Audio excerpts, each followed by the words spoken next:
It's all for you. Yeah, yo. There whenever it matters, and even more when you feel like it doesn't. Protect you so you never feel like you wasn't. Know I'm right alongside you. Either that or I'm behind you, but always got you. End of discussion, nothing means more. First one to offer is shoulders for what you reach for. Thought I saw the eyes of the world until I seen yours. And know that I ain't see a better view yet. I'm with whatever, so don't ever you fret. Know that you covered, not a hurdle or a heartbreak. A change what a partake, cause none of them won't ever get comfortable in your walkway. My job is to aware you, fully loaded, prepare you for all of the above that I'm never letting get near you. But still in all, give you every advantage I found. Couldn't find a better fit for them, along with my crown. And since the baton was passed, I've been down. Cause failing's not an option, and dad is not a noun, not at all.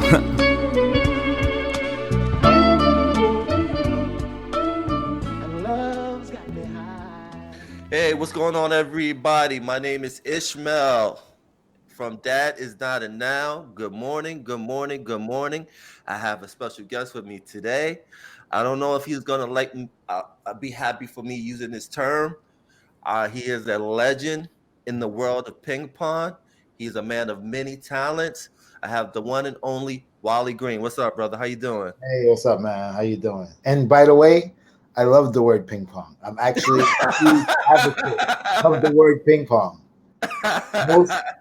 Most pros hate that word, but I love that word, and I give you two reasons why. The first reason I love that word is because it's super inviting.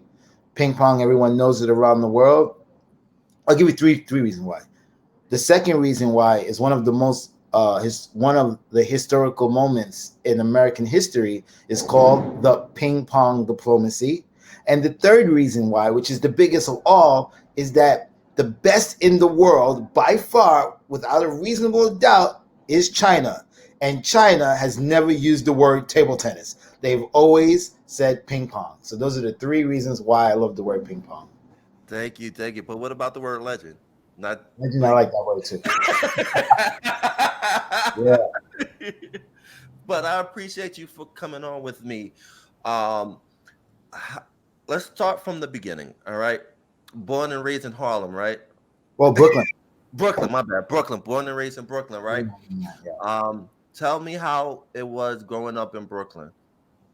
I grew up in the projects, and I grew up with a really kind of severe domestic violence, and that caused me to turn into gang life and stuff like that. Like I just never wanted to be in the house. Like my mom used to get beat up, so I just didn't want to be in the house at all. And I turned to being into gangs. And at a really early age, I started being in a gang. At 13, I already owned 6 guns at 13. So I was in the whole gun game, and it was just really, really bad. I mean, now I'm talking from looking back at it now. Back then, I didn't think it was bad. Back then, I thought I was the man. So it started really at a young age. I was already living really dangerously. Well, what kind of influence in that early age? Who influenced you into that world? Was it like someone that was close to you? Was it like an uncle? Was it friends? Kind of triggered that influence at an early age. So what was happening was once I started trying not to be at home, I started just seeking. I don't know what I was seeking. I think I was just seeking maybe just someone to be there for like to listen to me. And the way gangs work in a project, especially if there's multiple different gangs, you need to join one, because if you don't join one, you get beat up by all 3. So that was kind of the case of me just looking for someone who could be there for me and someone I could talk to. And I just happened to be with other gang members. Wow. And then how did you get into ping pong? Like, where did that start? Where did that begin? Because I know, being in the streets, you think ping pong. Like, what? Come on. Yeah. The whole ping pong thing is really weird, because actually in my high school, we had ping pong. And I really hated that sport. I used to bully the kids. I was on a football team. I used to bully kids playing ping pong. So I would come through the lunchroom and these kids would be playing ping pong and I would just make fun of them. But look at these kids with their shorts and the stick. I used to make fun of them nonstop. So, I mean, it's really weird how ping pong was the thing that changed my life. But I played all sports and was shooting pool one day. I was at a pool hall and I had stolen a pool stick, by the way, a really expensive one, actually. Okay. So because I had this pool stick, I thought that, you know, I was a good pool player. So I went to a pool hall and I was not bad. But the pool stick made me feel like I was way better than I was. And I got hustled for some money. And when I got hustled, I got a little angry, hit the stick on the pool table, and the pool stick shattered. Wow. So I had nothing to do. I saw some guys, there were some ping pong tables. I saw some guys playing, and just out of anger of me being a bully. It wasn't even that I wanted to play. It was more of me being a bully and just being angry that I broke my pool stick. So I went over there. I was like, hey, I want to get a hit. So the guy was like, yeah, sure. He gave me his paddle. And out of anger, I just hit the ball on the table. It happened to go on the table. And they were like, whoa, do you play? And I was like, no, I don't play this. And it was like, oh, man, you should go to this club. Like, there's a club where people play. And I was like, what? There's a club for this? You got to be joking, right? And I was like, there's no way there's a club for ping pong. Like, what are you talking about? And so I was always a curious person. So I wanted to know everything. I was always been like that. If somebody said there was this thing that I was like, really, I would go. So I went down to the ping pong club, and it was actually a half pool hall, half ping pong club. And people were playing for real. They were like, boom, boom, going back and forth and going nuts and behind the table. And I was like, whoa, what the hell's going on? I said, this is not the same shorts and a stick back in high school. This is some next level. And nobody would play with me, right? So I would get really upset and be like, oh man, these guys have no idea who I am. I'll shoot up this whole place in a minute. Like nobody would play with me. They were rude, not nice. And I always want to go where I'm not wanted. Like that's my style. Like if you don't want me here, I'm coming every day. So that was my start to go there. And then one day, some old guy would play with me, and the guy would smoke me. And I was a seasoned athlete, and this guy was like, I think he was like 70 or 60, close to 70, would smoke me badly. And I was like, I would get angry and break the racket. And then finally, I didn't have a consistent partner. And one day, this guy came in and he was like, hey, do you have a partner? I said, no. And he goes, not really. Because the old guy would come sometimes. And he said to me, he goes, hey, I'll pay you $20 if you play with me consistently. And I was like, whoa, $20, whoa. So for me, the $20 was a hustle, you know what I'm saying? Because like I'm in the hood, you know what I'm saying? I don't have no money. A lot of the times, I was in the supermarket stealing stuff, food and stuff, because I was never in that drug money game. So I always stayed away from that. So I was more into just the guns and fighting and stuff like that. And the occasional sort of like sticking people up, but not really, so I didn't really have money like that. So $20 every time just to hit balls with this dude was like, I was like, oh yeah, hell yeah. And I sucked, but I played it off like, yeah, man, let's go. I could hit, right? So I play with this guy and we play, and every time we play, he gave me $20. And then we became a little closer to him. And I was always honest about what I did. I never hid stuff. So, he would ask me about my family, and I was like, yeah, well, I don't really mess with my family.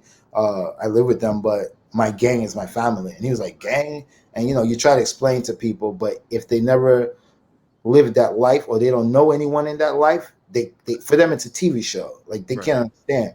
And that was what it was for him. So he never took it seriously. Right. He just, oh, really? Oh, like the yes thing. Right.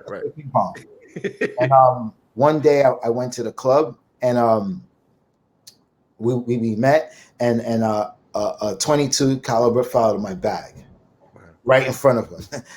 And the look on his face, I mean, I still remember the look till today, because that look was the most priceless look I ever saw in my life. He was just like, and I guess that look was everything that I had been telling him had just come to light at that exact moment. And he was like this, and then I was like, yeah, I gotta go, because now at the point, I don't know, this guy's gonna call the cops. I don't know what he's gonna do. So I just bounced. And then the first thing I thought was, damn, man, there goes my $20. Like, I lost my $20 hustle. I was like, oh man, that's it. This is done. And 2 days later, the guy actually called me and said, hey, are we still playing? And I was like, what? Like, this dude's serious? But I thought, $20, man. Let's go. So I went down, I played with the guy, and he was like, hey, I want to invite you to meet my family. And I was like, what? Like, it wasn't even making sense. Like, yo, you just saw me drop a gun on the floor, and you're talking about you want to bring me to your family. So he had an apartment in New York City. Then he had a house like in the woods, in the woods near Hunter Mountain, which is like 2.5 hours from New York City. And we drove up there one day, and I met his family, played ping pong. He had a ping pong table in his house, played ping pong with them, and it was just a weird situation. And he goes, hey, I really want to help you. So I have a connection in Germany, and I want to pay for you to go to Germany to learn ping pong. And I was like, what? What? And the only thing I knew about Germany was Hitler. I'm like, yo, what's this dude talking about? You trying to send me to Germany? Right. And that's the only thing at the time. I only knew Hitler. That's it. And I was like, yo, this dude's trying to send me to Germany to get lynched? Like, what's going on? So I was like, okay, it sounded like opportunity, right? And I was like, okay. And then I decided I would take the opportunity. I mean, I never left Brooklyn. So now I'm getting to go out of the country for the first time. It was scary in a way that, I didn't know what to expect, but it was definitely interesting because I could get away. I think every kid in that situation wants to get away if there's an opportunity to get away. But the problem is there's not many opportunities to do that. So I took the opportunity and went to Germany and learned. And that's what I started to really learn ping pong. I stayed with a bunch of kids who were the top athletes in whatever sport they played. And that was the beginning of the change of my life. It started there because like they have something that's called killing you with kindness. This is a real thing. I don't know if anybody's ever experienced it. It sucks. It really sucks because it's you get mad for no reason. Yeah. Like, why you showing me this niceness? Yes. No, seriously. Yes. It's the weirdest thing ever because like I was a really angry kid, and although this guy was paying for me and paying everything for me to go to Germany, I was still angry. It didn't change the way I felt about other people inside. Like I still hated people. And going to Germany and all these kids were like, hey, oh, you're from America. Oh, you're from New York. Wow, how's New York? How's America? And I was like, what? Whoa. It's like, yo, what's going on? Like, you need to back up. And it was just the niceness. And then for like the first month, I was super confused. Because I didn't know how to react. I didn't know how to react. I'm so used to being angry, and then somebody says something, then I'm boom, and I will step off, and like this, or being so defensive, and I didn't know how to react. Like for a month, so I was like mentally like confused, and then eventually, after like a month, something just hit me, and it was like, yo, what's wrong with you? You're not in the projects. You're not in your hood. You're not in America. You're like in a totally different place with people who actually genuinely want to know you. So what's your problem? Like something just hit me out of nowhere. And then I was like, wait a minute. That makes real sense. Like, what are you doing? And then I just started slowly, started talking to people more, trying to speak the language and just being more friendly. And then that right there was the change in my mental being and how I thought, right? So now I start to think differently, and that I don't need to always be angry, right? And that was the start of it. And that's awesome too. But at the same time, I think that story, you meeting that gentleman, he created that discipline at an early, even though it was $20, you would think, oh, I'm getting an easy $20. But that $20 was that spark of discipline. You go in there every day. You was thinking, oh, I'm just getting $20, but he's just teaching you repetition. That's right, because actually I never thought of it that way. So you just opened my mind to a whole different. I actually never. Oh man, that's true. I actually never even thought of it that way, right? Because I was going, it was consistent. I made sure I was there. I made sure I was on time because I had to get that $20. But that's right. I didn't even think of it that way. And then that repetition and that discipline that you harnessed and people helped you get into becoming a better ping pong player. So talk about that repetition, discipline into the game of ping pong. Yeah. So I think everything is live. Like I just made a recent post on TikTok, where I'm playing and I'm just hitting balls really quickly, really fast, and just consistency. And for me, consistency is one of the keys to life. Like you have to be consistent. Being the most powerful and not consistent doesn't work. Consistency is definitely important, and repetition. So there's that saying, that whole 10,000 hours thing. Like that's a real thing. That's not fake. If you want to master anything in your life, it's 10,000 hours, and it's real. So I mean, I practiced so much because now once I was able to get out of that stupid mind that I was in, then I was able to focus on the sport and training, and I was practicing like three times a day. Like it was what I did. It was what I did. It became life now. Just play, practice 3 times a day. Fitness, running, even though I hated the running like crazy. Running, the gym, even eating well. Like my diet changed as well, because before I didn't have money. I was just eating junk, right? Eating, and now this guy sponsored me and paid for all this stuff. I got to eat good food, which changed my diet, which changed my mental, changed the way my body felt, and practice. That's awesome. And then talk about, you were in a video game too. You played a big part of, what was it, the Xbox 360? Yeah. Can you talk about that a little bit? How did that feel to be a part of a video game? Yeah, so that was that whole video game thing was really crazy, because I think everything happens for a reason. Like I don't think things just happen. Things always happen for a reason, and that video game thing led to something bigger, which I'll talk about after.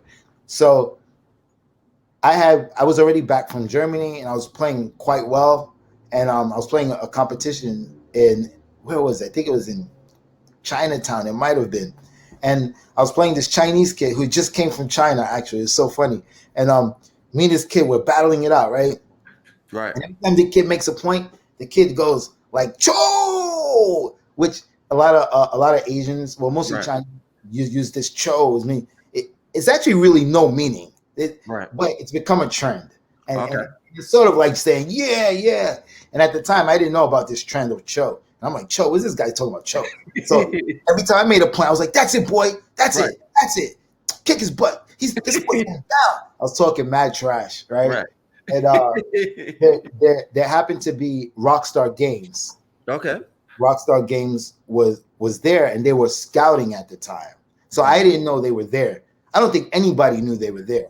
And so they, after my match, it was crazy match. I won the match. I was like, "That's it, baby. I'm with it." Because what I did was I brought the hood into this sport. And that's what I did around the world. Like nobody in the world is like me in this sport. Nobody's seen anyone, even till today. There's still no one like me in the world. So I brought this hood mentality and this gangster to ping pong. And people were like, "Whoa, what's going on?" And so, I was like, "That's it, baby. He's got no chance." Talking about trash. Right? And then the Rockstar Game people, they came up to me and it was like, "Hey, do you know Rockstar Games?" I was like, "Of course, Grand Theft Auto. I play there all the time." And they were like, "Well, we want to make a game. We want to make the world's first ping pong game." Wow. And I was like, "Yes, I'm in." Like I didn't even ask about money. I didn't care about money.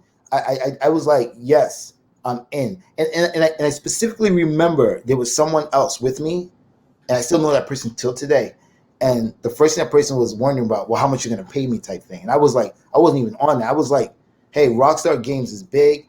And already because of that discipline that you mentioned, I started thinking ahead of time. Like my brain went into head motion. Well, if I do something with Rockstar Games, I can probably get a sponsorship, so I can play around. Like I already had an idea of what I wanted to do, so I immediately said yes for sure.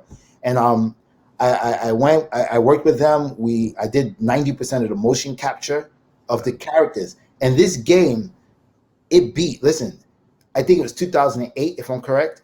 It beat every sports game for best sports game of the year. It beat Madden. It beat NBA Live. It beat golf. It beat every game. And this is the first non-violent game that Rockstar has ever made. I mean, even till today, I don't think they've ever made a game that's non-violent except that game. Yeah, I think you're right. I think you're right, and I think the awesome thing about it is that you played a major role behind it, but a lot of people don't know that. Yeah, no. No. Yeah. It's like, unless you read the credits, then right. you know. Right. So when you tell that story to people, they're like, "Word?" Yeah. They, like, it's funny.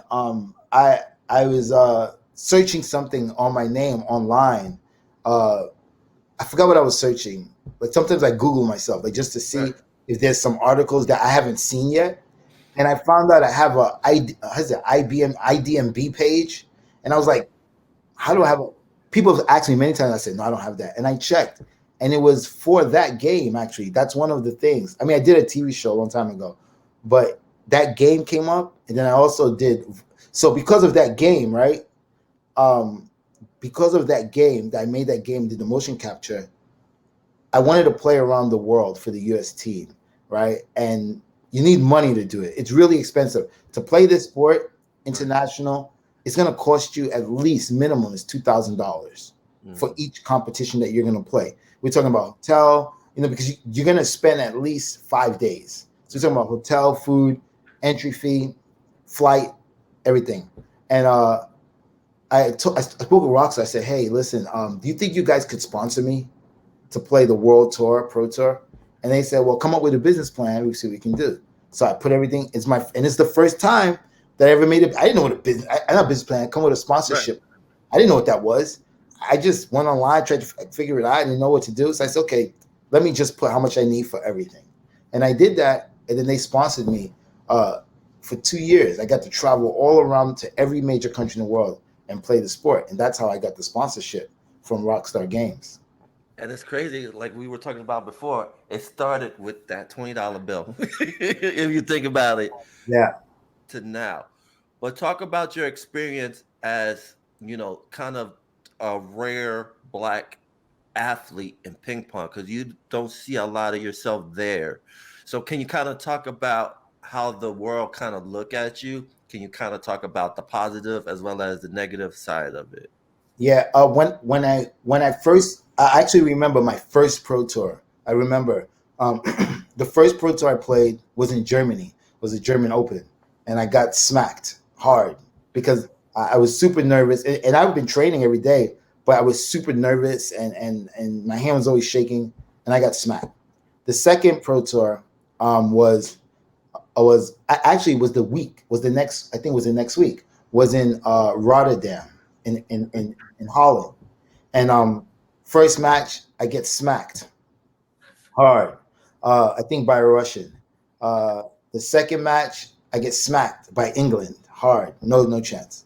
The third one, I got to play China, and China was of course, China's the best.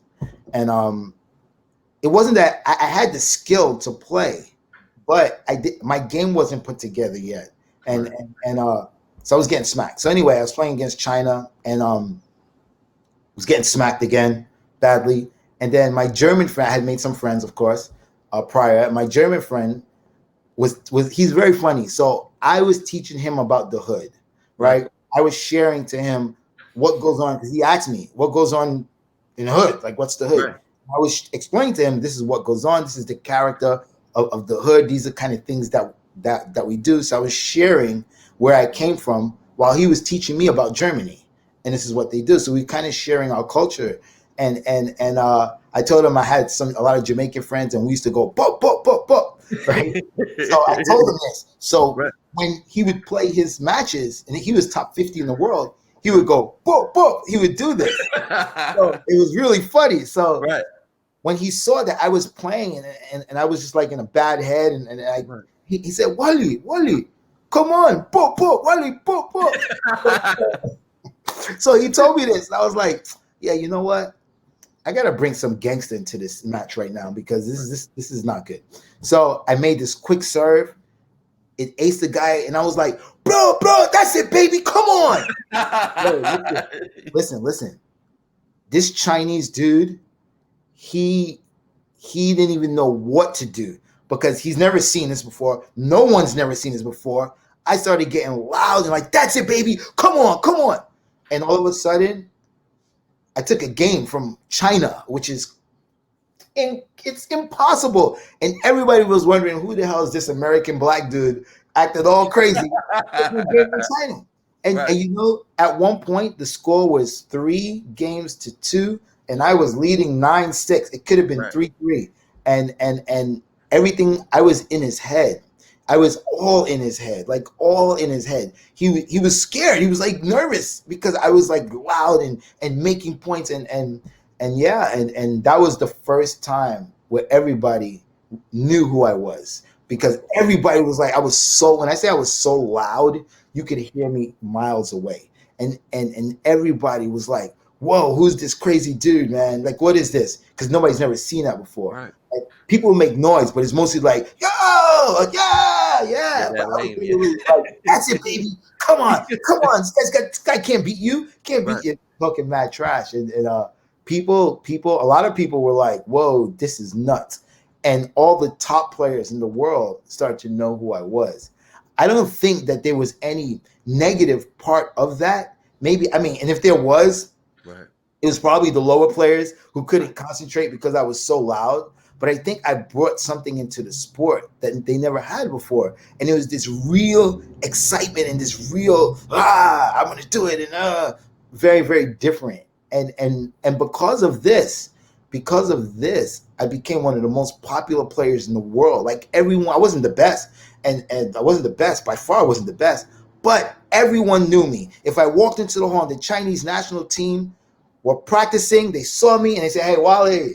Like everybody knew me because of this craziness that I brought to the sport. I mean, even as a story, like when I played in China in the Pro Tour, right? Normally, you won't get the TV table. So the way it works, there'll be a group of 4, 1 or 2 people will come out of that group. But normally preliminaries, you don't get the TV table. Sometimes you do. And if you do, it's very few players who get this TV table.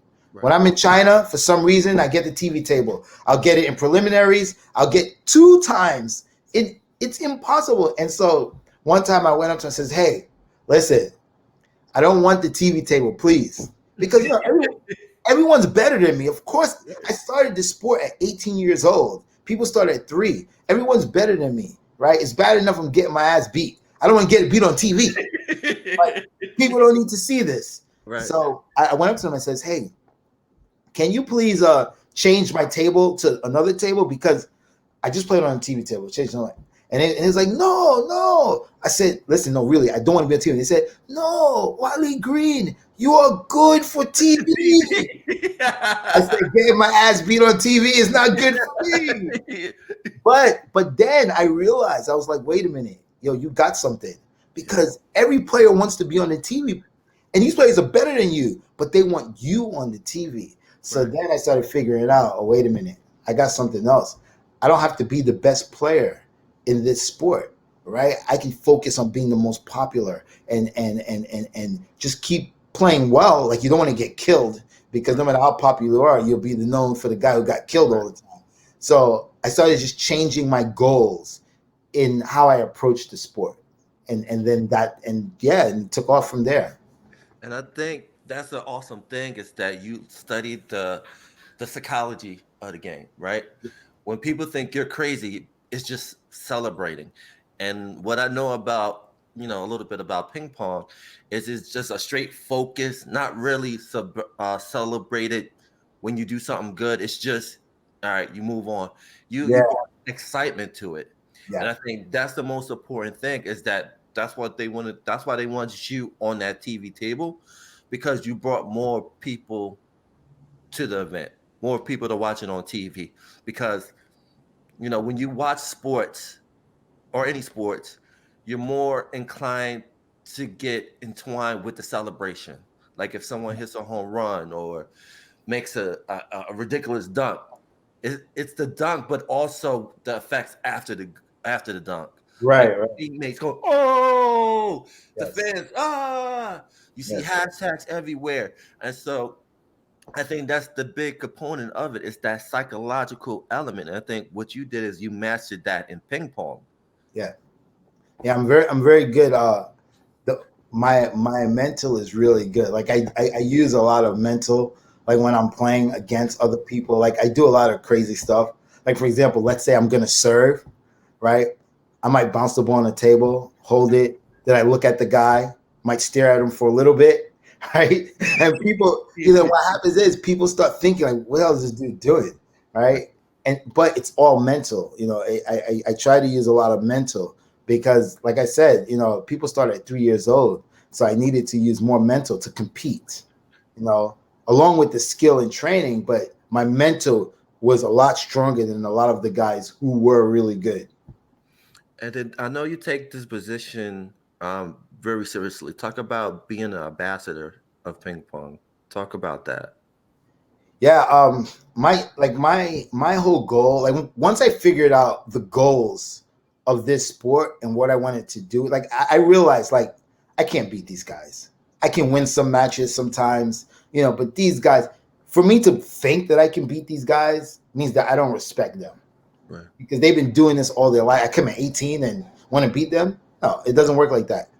So I changed my goals. My goals weren't trying to beat them. My goals were trying to get 5 points every game.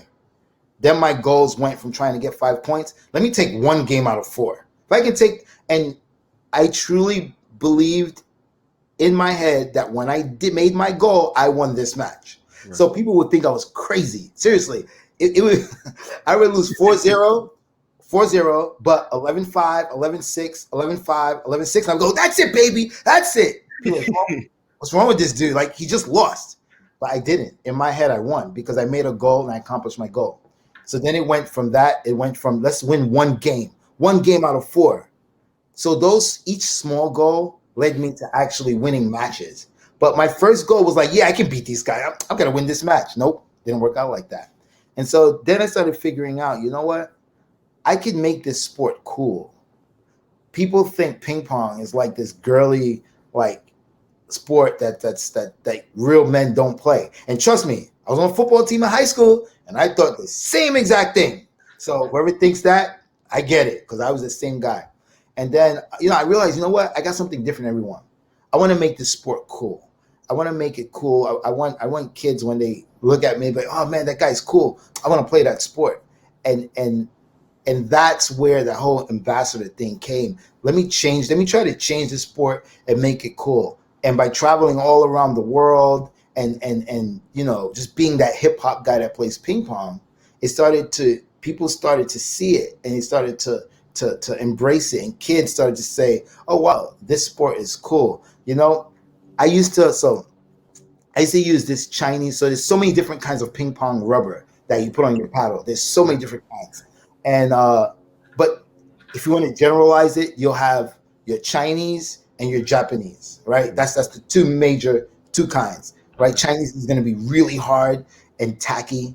A lot of spin. Japanese is going to be softer with a lot of bounce. So I used to use Chinese rubber, right? And to get the really good one, it's impossible unless you get it from the Chinese national team, which is also impossible. Right. But they respected me so much because I was that cool dude. I was that fashion trendsetter in ping pong. I come with the hat. I'll come to the match with my chain on. And before the match, I'll take it off, So I was that cool dude. So I used to trade. This is very funny. I used to trade hip hop CDs. Wow. For Chinese national team rubber.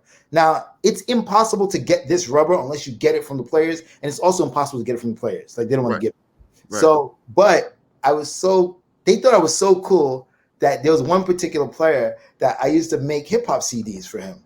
And I would give him hip hop CDs, and he'd give me his old rubbers. Now, his old rubbers, to me, were brand new.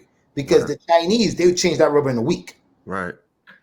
But I would get the national team quality, and I give hip hop CDs, Chinese rubber, and that's the kind of relationships that I built, through the years. And that's amazing too. And then the hindsight to see how, not hindsight, but the impact that hip hop has made around the world. Yeah. To make a trade of a CD for if you think about it, it's like it's not a fair. No, it's not really, because all I did was just burn songs that I found that I had and put them on there. He was giving me like national team rubber, like he had a stamp and his name on it and everything. Wow. Yeah. That's dope, man. And before we end the discussion, what do you want to tell like this generation that you want them to get into the sport of ping pong? Like, what would you want to tell them? Hey, I mean, even more than getting into the sport of ping pong, I think this generation, you have to keep your options open. Like you have to try everything. Because you never know where it'll take you. Like you just never know. If you asked me 10 years ago, hey, would you think ping pong would change your life? I would say you're out of your mind. No way, impossible. So I think the younger generation needs to keep options open, and just, if it's in your head, if you see it, if it looks in the slightest interesting, don't worry about what your friends are going to say or what people are going to say. Just do it. Just try it, because you never know where it'll take you. And that's with everything in life, I think. And I think that's the one thing too, is that keep your mind open. Don't think that your path to succeed in life is through rapping and basketball. You have other options. So many options. Know that it exists. Find out. Try a bit everything until you find out what you're passionate about. And when you find your passion, 1, repetition, 2, discipline. Yeah, definitely. My brother, thank you for coming on. Tell people where they can find you. Hey, you can find me on Instagram. It's at Wally Green NYC. That's right. That's where I'm at. All right. What do you got going on in the future? What man, I have a ton of things.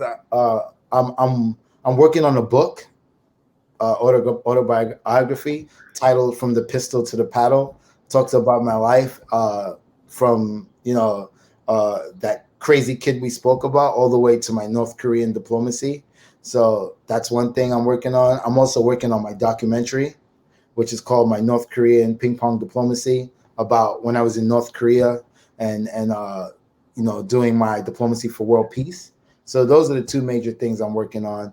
And also finally working on my social media now. As you can see with the TikTok page. Yes. That's all new stuff. That's a new me getting into the social media stuff. Yeah. No, man, it takes time, man. And as long as you have your narrative, and that's the one thing in the TikTok world, everyone's trying to find their own little narrative. Yeah. You have your narrative. It's just package it smaller, so people can consume it in smaller portions. Yes. So when you get that down pat, it's gonna go through the roof, man.